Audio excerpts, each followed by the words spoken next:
Hello and welcome to Travel Days 2020, presented by the Italian National Tourist Board. I'm Huntley Mitchell, editor of Travel Weekly, and I'm here to tell you about a few house rules before we kick off proceedings. You'll notice in the top right corner a chat function which you can use to communicate with your fellow attendees. However, our moderator will boot anyone who uses this inappropriately. One strike and you're out. If you want to share anything Travel Days related on social media, please feel free to use the hashtags Travel Days and Travel Days 2020. Finally, we also have a poll that we'll be conducting at the end of the session, so feel free to share what you think before you leave. Now, on with the session. Good afternoon, everybody at Travel Days. My name is Briz Poontip, and I'm very, very excited to be with you again. I haven't been to Australia for Travel Days in quite some time, but I'm excited today to introduce Dr. Jane Goodall, the legend Dr. Jane Goodall, who, as you all know, started way back in 1956 when, if you can remember what was happening in the world back in 1956, Jane left the comforts of her home and traveled to Africa and later to the Gombe National Park to observe wildlife, specifically chimpanzees. And she was the first researcher, academic, or person to bring that link to wildlife and humans. Now, her, she doesn't need an introduction. Everybody knows the work that she's done. But of course, Jane has become, her message has become much bigger than that over time. She is now a UN Peace Ambassador. And of course, with she's expanded in her interest in beyond chimpanzees to all of wildlife, which then coincides with habitat loss, deforestation, and that comes in butts up into the issue of climate change, which is the big issue for all of us around the world. And so her message is so broad now, and she's become such a messenger. And she spends 300 days a year. Well, she did 300 days a year on the road, spreading her message. And so we have her here today to ask her about her feelings on life at the moment for her, the travel industry, wildlife and the travel industry. We've got lots of questions that have been submitted before, and we have some questions that we've drawn up ourselves. So Jane, welcome. Thank you for being with us. Thank you. And so I'm very lucky because I've seen you 3 times in a month. What a treat that is for me.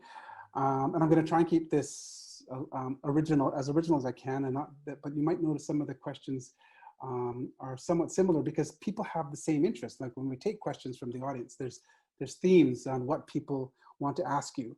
But first of all, let's just, where are you and how is life being grounded and being homebound?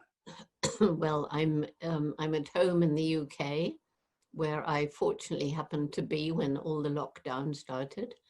And I'm busier than I've been in my entire life. You know, looking back on it, traveling 300 days a year was a bit of cake compared to day in, day out, day in, day out, days turning to weeks, to months, just sitting, gazing at a screen, doing Zooms and podcasts and webinars and sending out video messages and giving speeches and joining conferences virtually and on and on and on. It's totally exhausting, but at least, you know, the silver lining, the message, which I believe is important or I wouldn't do it, is getting out to, I'm told, millions more people than if I was traveling in many, many more countries.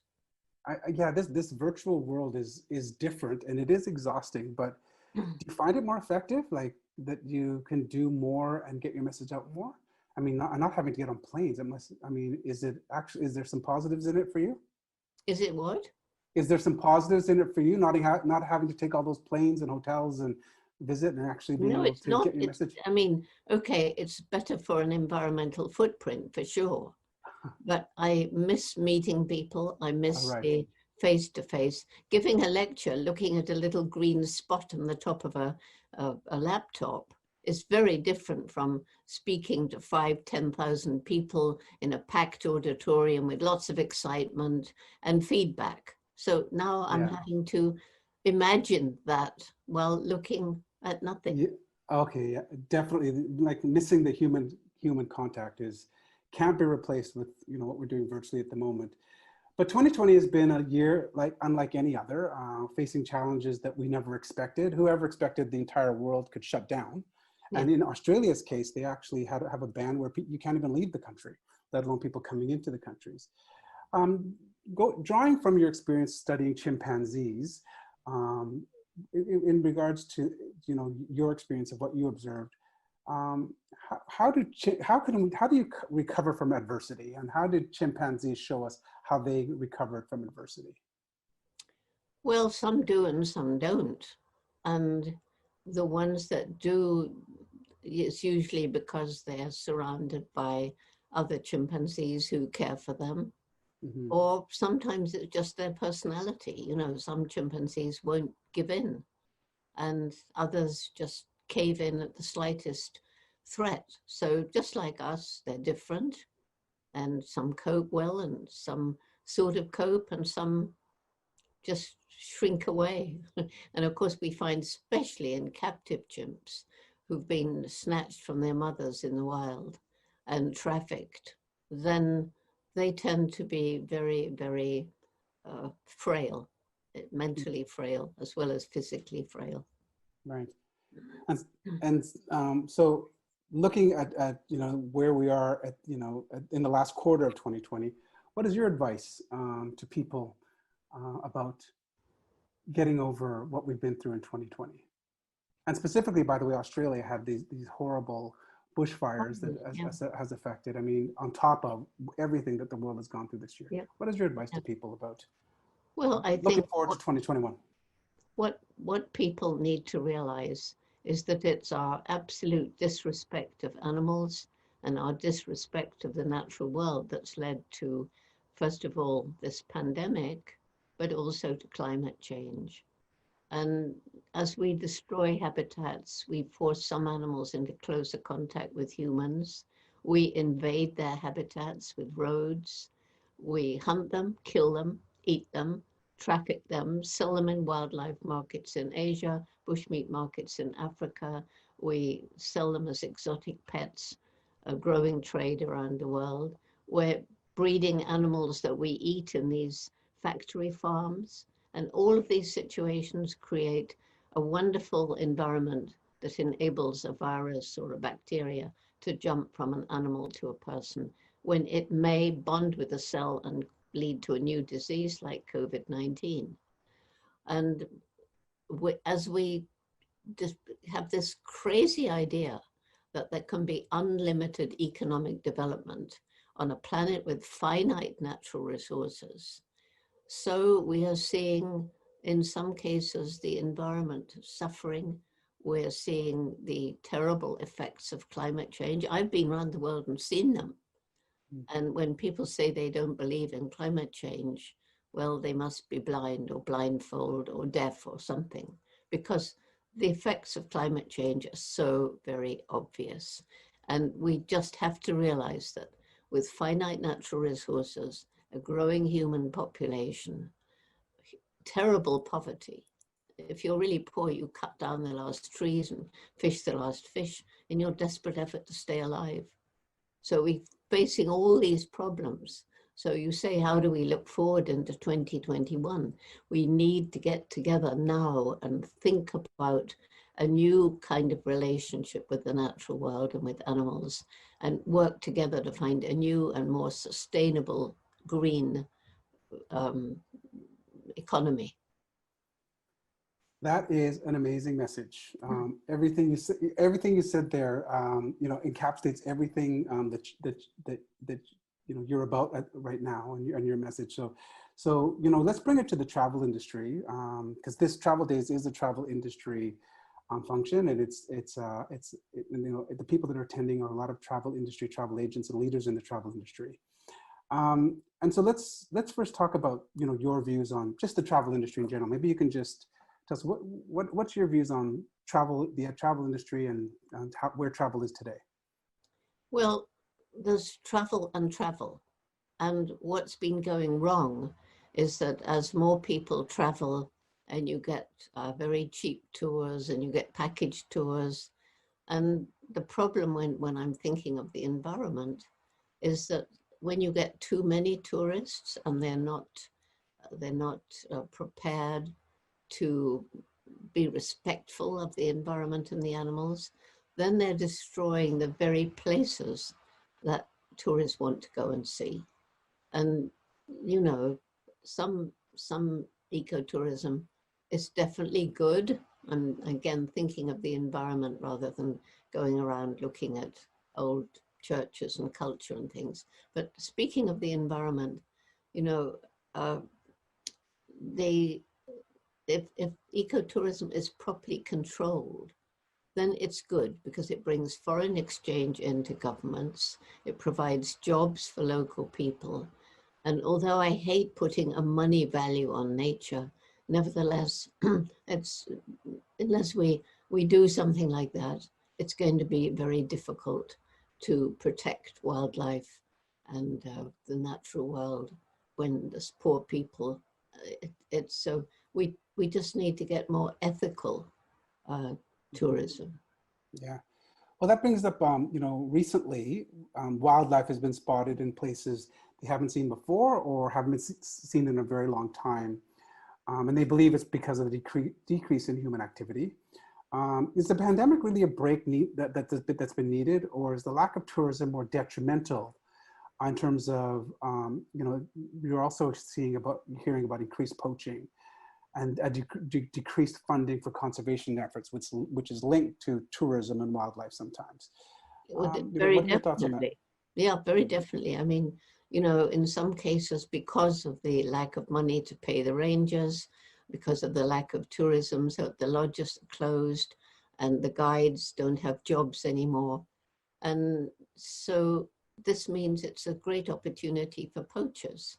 So you get the two kinds of poachers. You get the international cartels really coming in with their helicopters and managing to get elephant tusks and rhino horns and so forth to make a lot of money. But you also get rather desperate people who used to have jobs to protect wildlife, and now they don't have a livelihood anymore. So they're poaching in order to survive.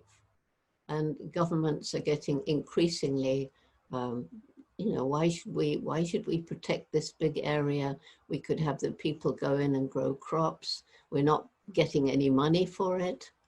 So I think the important thing is to put in as much money as we can to shore up the national parks and the staff for the national parks, to reach out a helping hand to the villagers and to try and reassure governments that tourism will come back.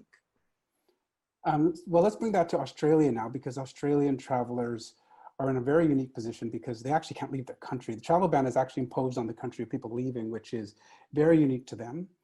And this is actually a great thing, because one of the most asked questions that we get at G Adventures is about those concerned about wildlife suffering as a result of lost income from tourism. So there's this, and so outside of conservation, which there's many stories to tell about how tourism can aid in conservation and the protection of animals, but also just in general, how wildlife and parks that support tourism, the loss of income. And so the question that we get asked a lot is, what can Australians or what can people do to help from their home beyond donations? Well, I think trying to raise awareness. I think people need to understand that every single one of us makes some impact on the planet every single day. And we have to think about what sort of impact we want to make. But you can't just answer that question, because it depends who you are. And, you know, for some people, making donations is the very best thing they can do. Making donations, for example, to something like the Thin Green Line, which is working with rangers to improve their equipment, to improve their lives, to look after the widows, because many rangers die in the course of duty, or they get seriously wounded and can no longer carry on. And for the most part, there's been nothing for their families. Mm-hmm. So I think learning about what's going on for people is really important. And then maybe different people will find different ways of making a difference. Right. Wildlife tourism is extremely popular, but the connection between animals and tourists goes really, it's really much deeper than that in terms of conserving natural environments and contributing to poverty alleviation. So, you know, those two things are how we define sustainability in tourism. There's that, obviously, there's the climate change, environment, habitat loss, wildlife protection, but there's also poverty alleviation and sustainability of local communities benefiting from people buying luxury holidays in some of the most, you know, poorest countries in the world, our most in need citizens on the planet. Can you describe, you know, that intersection and your thoughts on that in terms of where wildlife and poverty alleviation kind of intersect, and tourism can be a force of good there? Well, I mean, it was when I flew over the little tiny Gombe National Park where I began my research in 1960. It was flying over what had been part of a great forest stretching across Africa, and looking down in 1990, 30 years later, to see a tiny island of forest surrounded by completely bare hills. More people living there than the land could support, too poor to buy food from elsewhere, cutting down trees even on the really steep valley slopes so that the streams were getting silted up and the silt was washing down into the lake. Mm-hmm. And realizing at that point that unless we help these people find ways of living which don't involve destroying the environment, then we can't hope to save chimpanzees or anything else. And so that led to the Jane Goodall Institute program, Tukari. And it's worked in that the local people have now become our partners in conservation. But how does tourism fit into this alleviation of poverty? Well, it does provide jobs to people. There's a lot of training going on to train local people to work in tourist lodges. And there are guides, and they learn a great deal about the wildlife and then can take people around and show them. The problem is that sometimes the guides, they want to get bigger tips. Mm-hmm. And so they go much closer to the wildlife than they should. And this is where the travel industry comes in, because it's the travel industry that needs to inform the travelers as to how they should behave. And that to disturb the wildlife, like taking selfies with dolphins and monkeys, this is really shocking. And the kind of tourism in Thailand with the elephants are tortured in order to paint for the tourists to buy. So there's a lot of things that could be really helped if the tourists were better educated. And that means the tour companies should educate them. But then, you know, there are tour companies, and some of them really care. And they're usually the high end of tourism.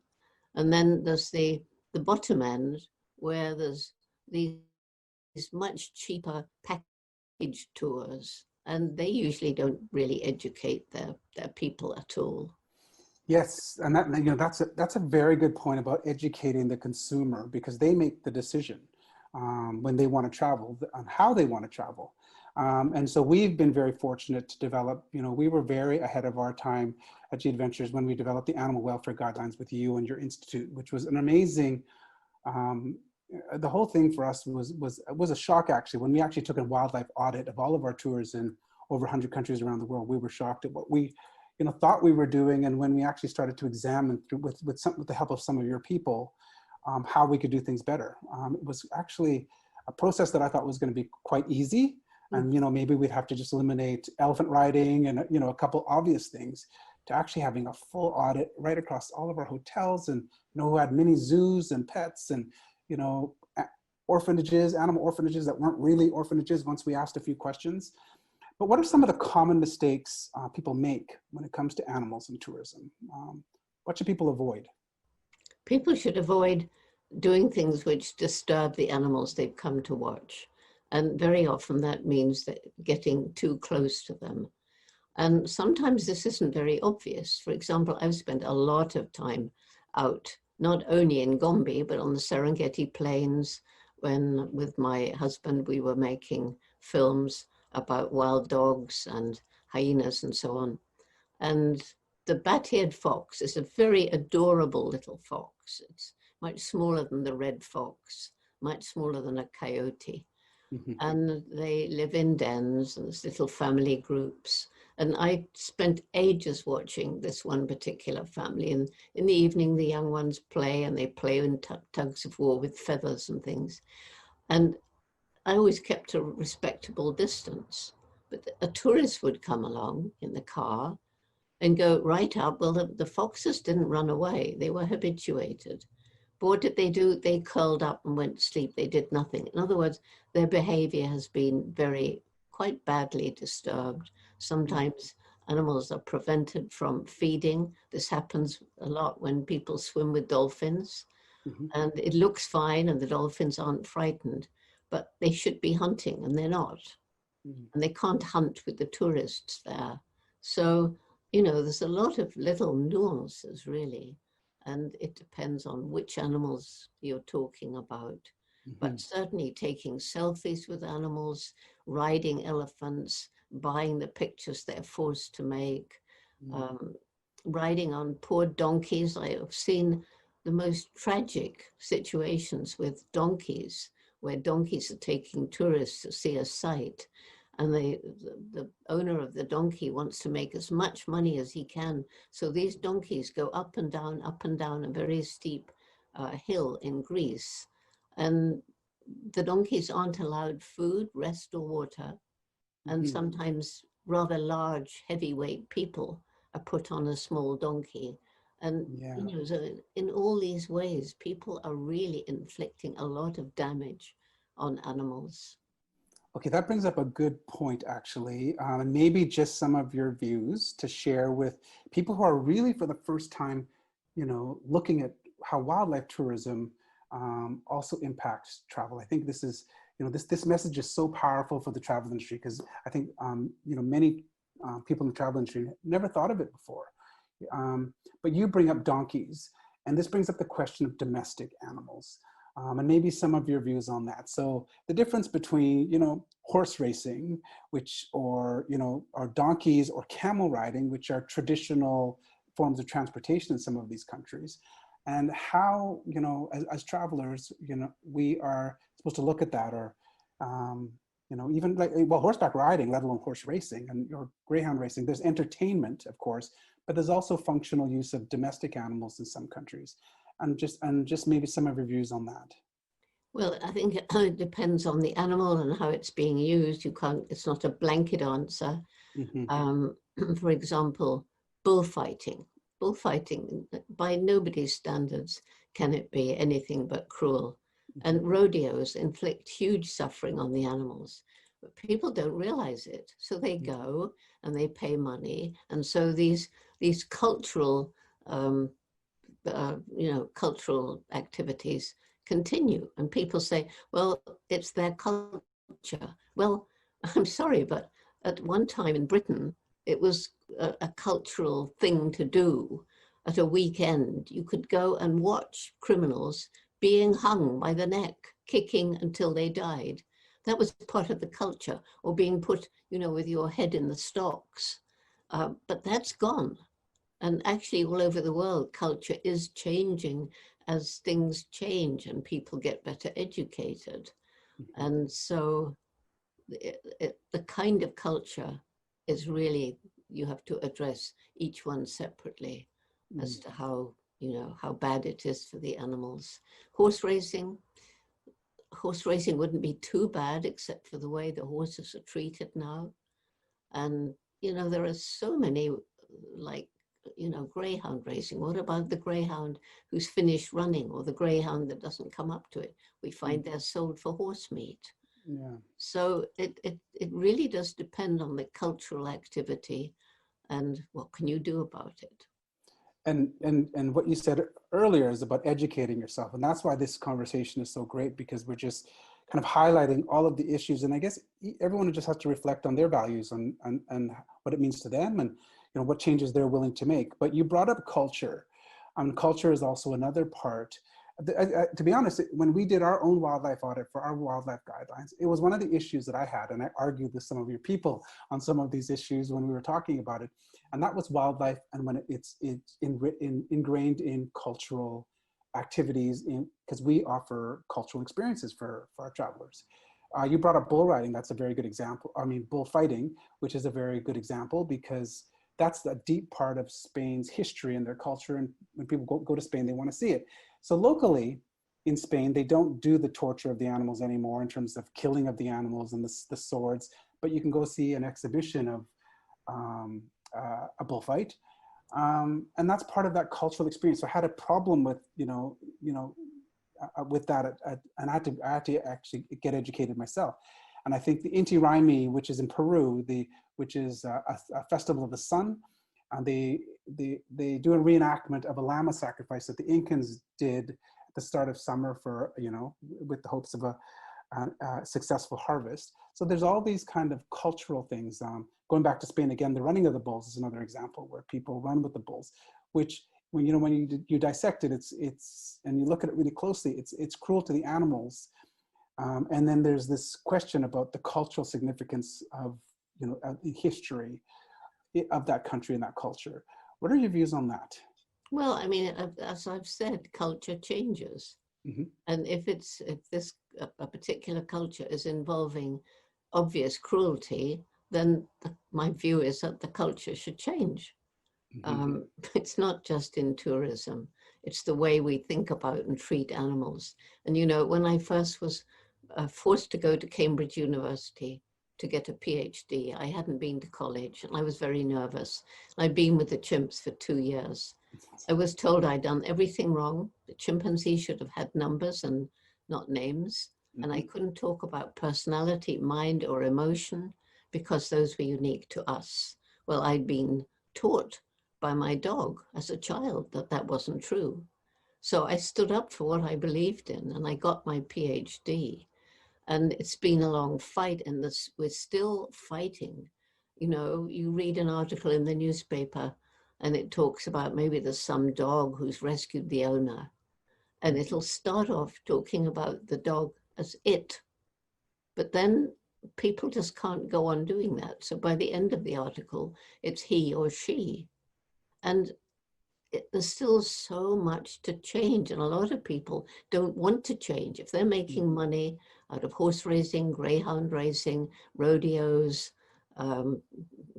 abattoirs, factory farming, that's their life, their job, and they don't want to think about animals having feelings, feeling fear and frustration and pain, which they do. They're sentient. There's this is a very hot topic, and obviously people are very interested in this issue. And it's been quite surprising over the last couple of years, the documentaries that have come out. And this is kind of off topic for a minute, but I wanted to get your thoughts. Obviously, documentaries like Blackfish and Sharkwater, which have really highlighted, the Blackfish was definitely about cruelty and the training of, killer whales and in entertainment shows for people. But Sharkwater was just, the better PR for sharks, if you will. Just for the viewers that are out there that are really interested in learning more about this, is there some documentaries or ways that that people can look at, or things that you suggest that people see to help them understand wildlife and human interaction better?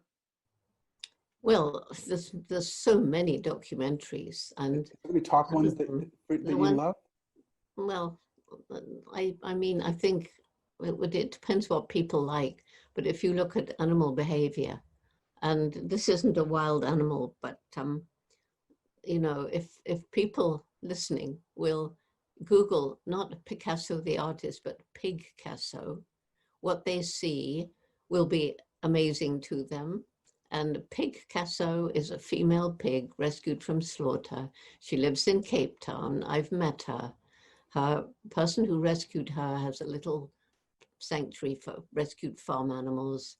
and she's an artist, and she noticed that Picasso was interested and watched her painting. So one day she gave her a paintbrush, and Picasso's paintings now sell for over $1,000. And the joy of this pig, she even dips the brush in different colors, and she just paints all over the thing until she thinks it's finished. And then one thing she's been taught, of course, she dips her nose into red paint and signs it with a nose print. And people say, oh, but I can't eat bacon again. I say, no, every pig is a Picasso, and pigs are as intelligent as dogs. And then we come out to wildlife, and it's the same. We don't know them as individuals, but they are individuals. So do you remember the big outcry when a trophy hunter from America went and shot this lion, Cecil? It was Yes, all yes. over the internet. Well, Yes. Cecil had a name. Millions of lions have been shot for trophies, but they didn't have a name. Cecil was boosted up, you know, to top priority on the internet because he was named, but the other lions are just as much personalities, just as much part of a very complex society as Cecil. Yeah. So when people can relate to it. Yes. When people can relate to the story, I guess, and an individual. But in your opinion, what is one of the biggest animal welfare challenges that the travel industry and travelers that make and can have a positive impact on? Well, no, I think it's just generally, you know, it depends what sort of tour you're going on. Depends how many people are on the tour. It depends how old they are. But I mean, the main thing is to educate people so that they behave in a respectful way. That's what we lack. We lack respect for the natural world. We lack respect for animals. And tragically, we so often lack respect for other people. And that's one of the big problems in the world today. So in my book, respecting is terribly important. And in order to really respect a wild animal, you need to know something about that animal. Otherwise, you don't know what you know, whether what you do is going to harm the animal, frighten the animal, or perhaps make the animal, some animals like watching people. There's no question about that. I think they find people interesting.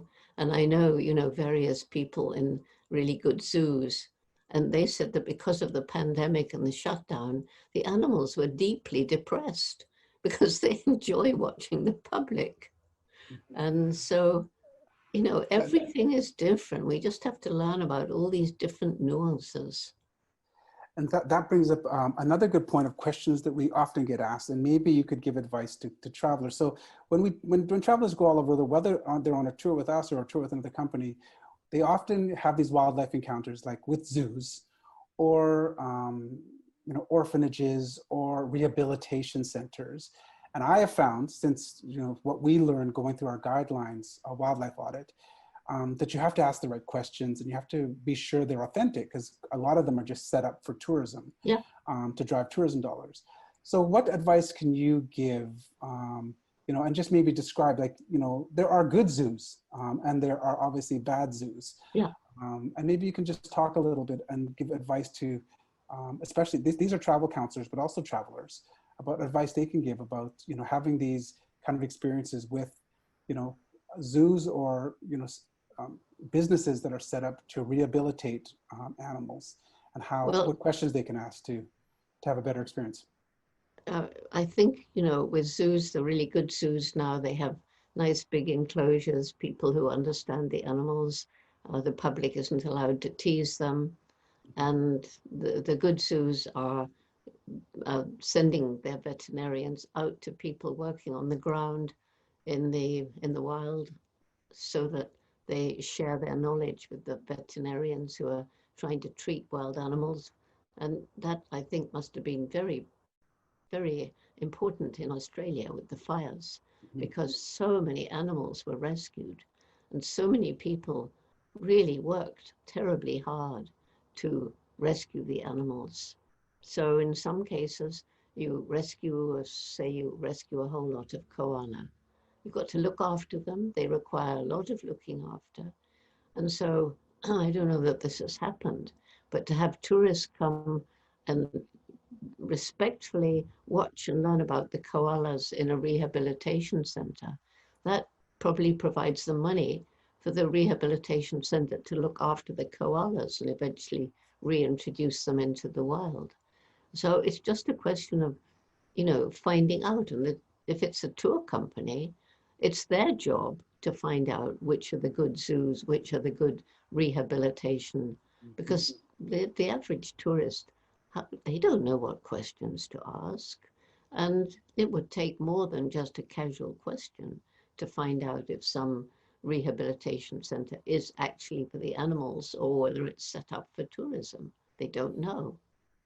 Yeah, but a lot of tourists don't go on tour, so they are on their own. And you say there's good zoos and there's bad zoos, but sometimes you even just go to a hotel or a resort of some kind, and you could even book it locally because some people are just going and making their arrangements as they go, and they have a wildlife, like I've seen many times where they have a mini zoo on their property, and they sometimes give you an explanation about that they somehow saved this animal, or it was given to them by someone who it outgrew their ability to take care of it, and these kind of things. I mean, I don't even know if there's a question here, but any advice you can give to travelers when they find themselves in those situations? I found myself in many awkward situations like that, where I get to a hotel, and I mean, there's one thing to have parrots that are kind of on perches, and then there's another where they have caged animals for people to come and see while they're staying there. How do you react to something like that when that happens? Well, do you have advice on that? You say you have parrots up on perches. That's the same for the parrot as being in a cage. And parrots are the most highly, highly intelligent. They're being trafficked almost to the point of extinction in some cases. And they belong in the wild. They do not belong in cages or on perches. It's horribly cruel. And, we managed to get rid of parrots in one such hotel in Africa by telling the tourists, please complain. So that's one thing tourists can do if they see something they don't like, is to write letters or complain to management and just say, well, I'm going to tell all my friends not to come as long as you have parrots in a cage, parrots on a perch, as long as you have stuffed animal heads all around your walls. Then that's, consumer pressure does force change. It's the same in everything. And there's so many outlets for that now in the modern world with, TripAdvisor. There's ways in which, it's not just about your experience. Whether you had a comfortable bed or you got good food at the resort. These things are important. And you can have a comfortable stay at a hotel, but still mention that if people are coming, if you're coming to this place, please be aware that they have animals in cages here, and let people judge for themselves. So, this has been a theme throughout our chat today, Dr. Jane, about just how important it is about communication and, being vocal. That's a huge part of sustainability when you get it, to make sure you're very vocal about it so other people get it. Well, these tourists, they can also inform the travel companies about what they found that's bad and help to educate the travel companies, because not all travel companies have done wildlife audits like you have. That's kind of rare. But the more that the traveling public complains about things, the faster change will happen. Agreed. Excellent point.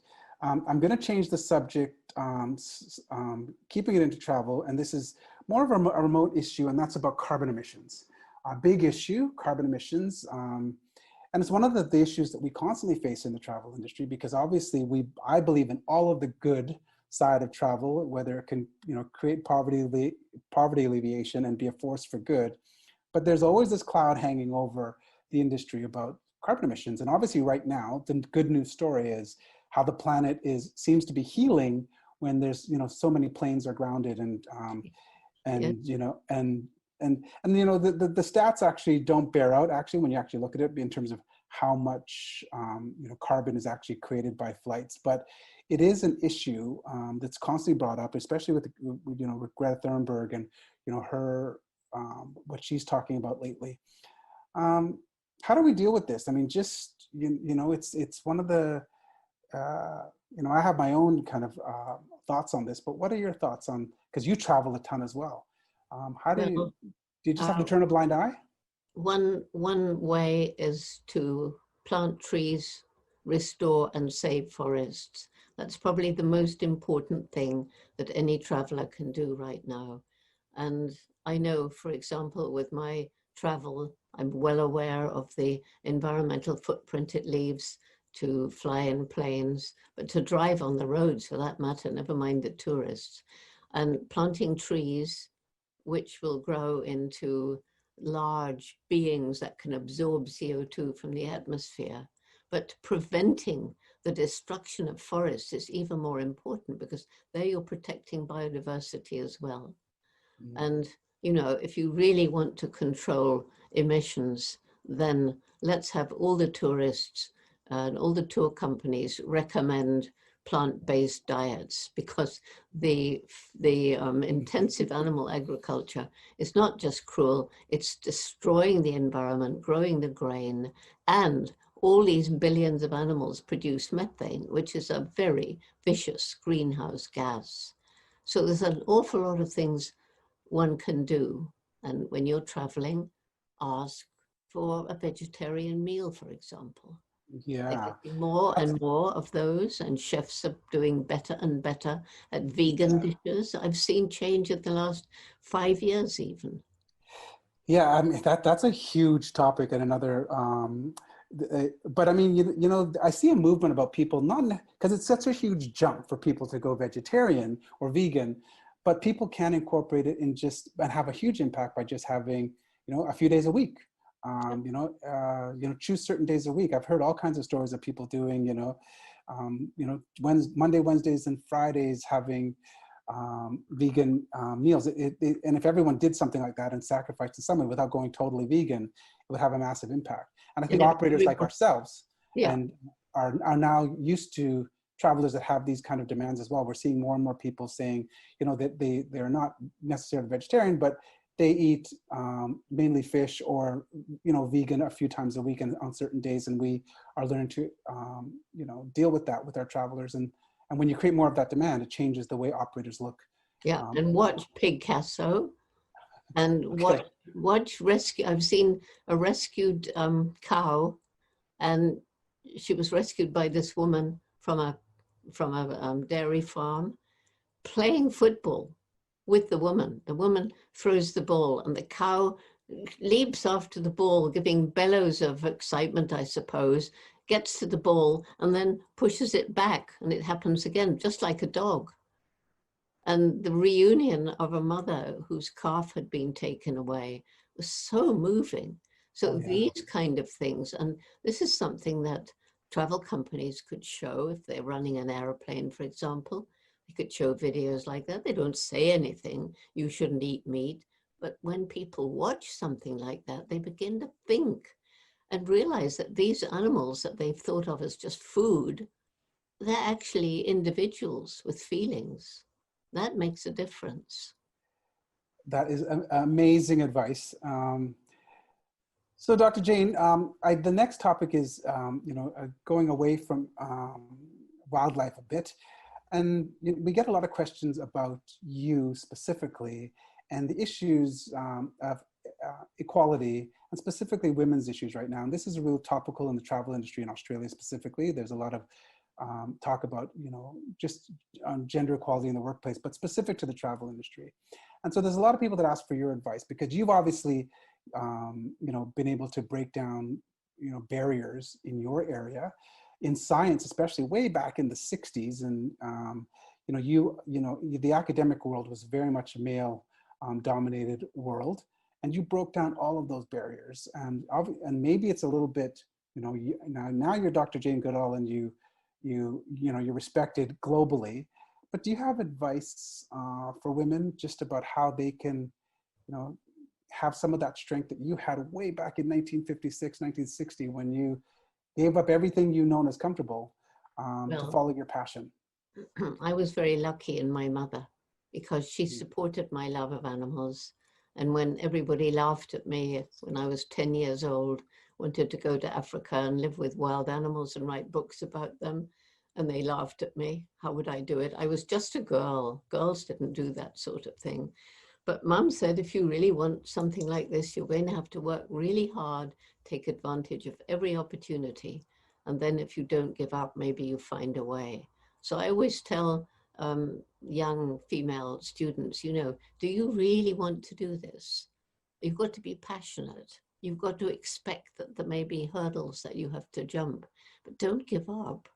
And if you can prove yourself as good or better than your male counterparts in whatever it is you're doing, then you're much more likely to get the you know, the approval of your probably male boss, but it could be a female boss now. And because you've proved that you can do it, not just you're complaining because I'm discriminated against because I'm a woman. Prove, my dear woman, that you actually can do a good job, as good or better than the males who are put above you. That's the secret. Excellent. Work. Yeah. Excellent advice. So we're nearing the end of our time, and as you know, I just, you know, we talk about these heavy issues or about specifically to travel again, but I always wanted to end with a fast five questions to get to know you personally a little better, outside of, you know, wildlife and UN Peace Ambassador and conservation and biodiversity, because everyone's very interested. I'm amazed at how much everyone loves you and the fans you have all over the world, Jane. Your work is incredible. But let me ask you 5 quick questions to end this off. What adult accomplishment are you most proud of?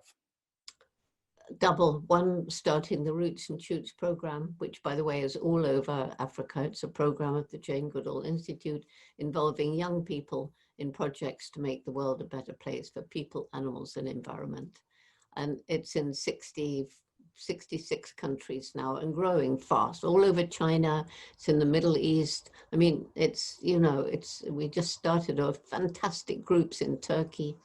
So I'm very proud of creating that. And the other is helping to break down this perceived barrier between humans and the rest of the animal kingdom, so that people are beginning to understand more and more that we are, the difference between us and them is one of degree and not kind. Excellent. And I'm going to just put in a quick plug for Roots and Shoots, because I'm involved in that, and I've been a mentor for some of your groups, and the energy of those young people and their ideas it's actually phenomenal. Like I mean, there's no words to describe some of the experience I've had with some of these young people and their tenacity to change the world. Yeah, that's and my greatest reason of hope. And when young people are given that platform, which you've given them with the Roots and Shoots program, it's amazing what they can do. Yep. So aside from basic necessities, what do you need every day to be happy? Oh dear, what do I need? I need to be able to look at trees. I love trees. I would really like always to have some kind of interaction with some kind of animal, like my robin at lunchtime. And of course, a little whiskey in the evening. Absolutely essential. I was wondering if you were going to say that. That's yes. the perfect answer. Okay, so that's quite, that's good. But what about a good book? What's good books? Any good book you've read lately that you can recommend to people attending to? Well, I particularly right now, but especially love The Lord of the Rings, because that story is actually like a sort of, it's almost like what's happening to the world today. If you read it, the whole thing, and we just need to grow the fellowship of the ring. We need to defeat the dark forces, the dark rider, the black riders. It really is, it's almost as though it was written as a parody of what's going on in the world today. Wow, okay, well, the environment. This is the value of the Fast Five. I would have never expected that answer from you. That's a great answer. If you could eat one food for the rest of your life, what would it be? Oh, I don't care about food. What could I possibly have as one food? I pass on that. I don't know. I don't care. Okay, that's a good enough answer. So it wouldn't be meat. It wouldn't be meat, and it wouldn't be fish. Okay. And what's one of your go-to guilty pleasures? I think we one of my what? go-to guilty pleasures, like guilty pleasures. Well, would we say drinking whiskey every night is a Yeah, guilty I think pleasure? so. I think that qualifies, and I was hoping to get that out of you because I know that side of you. I was in one of these answers, and so we got it twice. So I think that that is a successful round of Fast Five. So I just want to say thank you, Dr. Jane. It is such a pleasure to get a chance to speak to you. And this came around actually completely coincidentally that in Travel Days in Australia came to me to ask me to interview you, which they didn't know that I'd seen you twice this month already. So it's a real pleasure. So I do want to put in a plug for you because you won't do it yourself about the Jane Goodall Institute and the great work that you do. And if anyone, because we get so many questions about what we can do, what can you do to help? Our experience with the Jane Goodall Institute is incredible. There's chapters all over the world, and anyone who wants to support the Institute and their work, as well as the Roots and Shoots program. So the Roots and Shoots program, Roots and Shoots is a program of JGI, and JGI yes. is very strong in Australia and growing fast, and we need new members. And of course, we're always fighting for funding. So anybody who has any ideas as to somebody that we might approach in Australia. Yeah, you're very, very well known and loved and adored in Australia, and I've known that ever since we launched the Jane Goodall collection. The response from Australians specifically has been amazing. And I'm just going to put in one last plug before we end here, and that is, Jane's message is a big one, and it's gone, as I said, it's gone past the study of chimpanzees to be all encompassing about the environment. Deforestation, conservation, climate change, and that's all linked to loss of habitat for wildlife. And Jane works tirelessly, on the road 300 days a year when times are better than now. And her message is very simple, and we are all, we all can be part of that message and part of her story by helping her deliver that message. I just think it's really important that I say that after I get a chance to interview you like this, of what people can really do is help you get your message out. Your legacy is something that we all have to preserve and have to get that word out. And it becomes, it's a challenge to all of us to understand your full message, because so many people come to questions about just chimpanzees, and it's just so much more than that. Even your work with the UN and being a peace ambassador. And so Jane's message is all of our message. We are all part of Jane's message. And anyone who's attended this, I challenge them to find friends. I actually usually put a number on it, 3 or 5 friends, to tell the story, tell her story, and tell what you learned today. And that's how we have a positive impact with attending this little fireside chat that we had today. And so Dr. Jane, I want to thank you for putting up with me, because I'm so new to this interview thing. I stumble through it. I try and prepare as much as I can, but it's not natural. I'm always on your side of the interview usually. Great job. But thank you very much for your time. Well, thank you too. And do you have any final words to the travel industry in Australia? No, I think we covered everything. Just educate yourselves. If you're a person, educate yourself about where you want to go. Okay, You're a travel agent, then educate yourself about, so that you can give your clients the very best possible information as to how to behave respectfully to the people and the animals and the environment that they will encounter. That is an amazing way to end, and I feel somewhat accomplished as the interviewer or the moderator here today. So thank you again, Dr. Jane. Great to see you again, and I hope to see you soon. And thank you for everyone in Australia. Travel Days, I love you. Travel Days is an amazing organization who I love to support, and hopefully you'll have me back when you let people in your country again. So thanks again.